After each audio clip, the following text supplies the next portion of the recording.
सन्माननीय राज ठाकरे यांनी सांगितलेलं आहे कार्यकर्त्यांना. सन्माननीय उद्धव ठाकरे यांनी आवाहन केलं आहे, दिसेल तिकडे ठोका, तरच हा महाराष्ट्र मुंबई वाचेल आणि लोकशाही वाचेल. राऊत सर, अजित पवारांनी खळबळ माजवलेली आहे. ते म्हणतात माझ्याकडे भाजपच्या सरकार काळातील 100 कोटींच्या भ्रष्टाचाराची पुरंदर सिंचन प्रकल्पातील फाईल आहे. तोंड उघडलं तर हाहाकार होईल. सगळ्यात आधी आज मकर संक्रांत आहे. अजित पवारांच्या तोंडाची तिळगुळ पडो आणि संक्रांतीनिमित्त सर्व माझ्या पत्रकार बंधूंना शुभेच्छा. सर्व वृत्तवाहिन्या ज्या सातत्यानं या निवडणुकीत आधीच्या सर्व निवडणुकीमध्ये झुंज देत आहेत पत्रकार, त्यांना संक्रांतीच्या शुभेच्छा. महानगरपालिका निवडणुकीमध्ये जे आमचे उमेदवार आहेत, जे विरोधक आहेत, त्यांनाही मी तिळगुळ घ्या आणि गोडगोड बोला अशा शुभेच्छा देतो.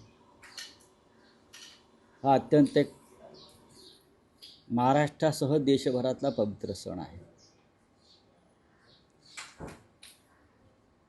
राजकीय किलमिषं दूर ठेवली पाहिजेत निवडणुकीनंतर आणि महाराष्ट्र आणि मुंबईच्या विकासासाठी आपण सगळ्यांनी एकत्र आलं पाहिजे.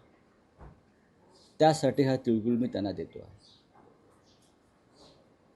प्रचार संपलेला आहे काल,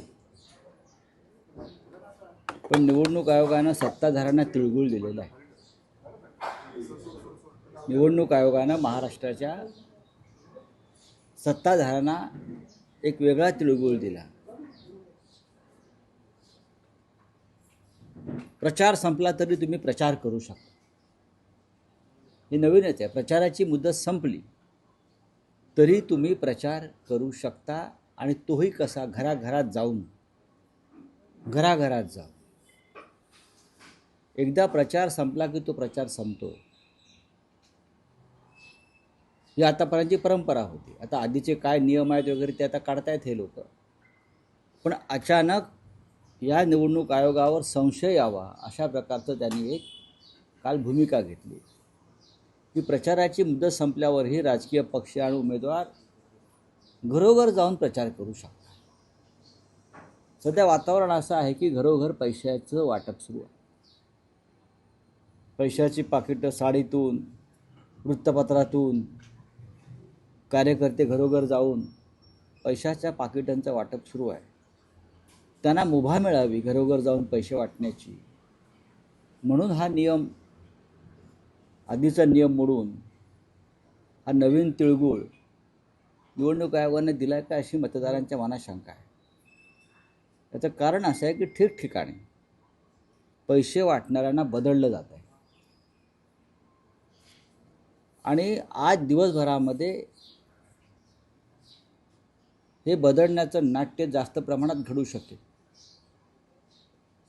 कारण जित्याची खोड मेल्याशिवाय जात नाही, हे शिंदे गट आणि भाजपच्या बाबतीत मला म्हणायचं आहे.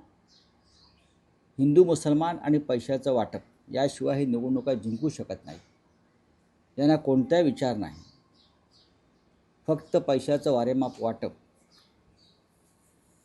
सत्तेचा वापर, गैरवापर, याशिवाय यांच्याकडे निवडणुका जिंकण्याचं कोणतीही मोठी ताकद दिसत नाही. म्हणून आमचं लक्ष आहे आणि सन्माननीय राज ठाकरे यांनी सांगितलेलं आहे कार्यकर्त्यांना. सन्माननीय उद्धव ठाकरे यांनी आवाहन केलं आहे, दिसेल तिकडे ठोका, तरच हा महाराष्ट्र मुंबई वाचेल आणि लोकशाही वाचेल.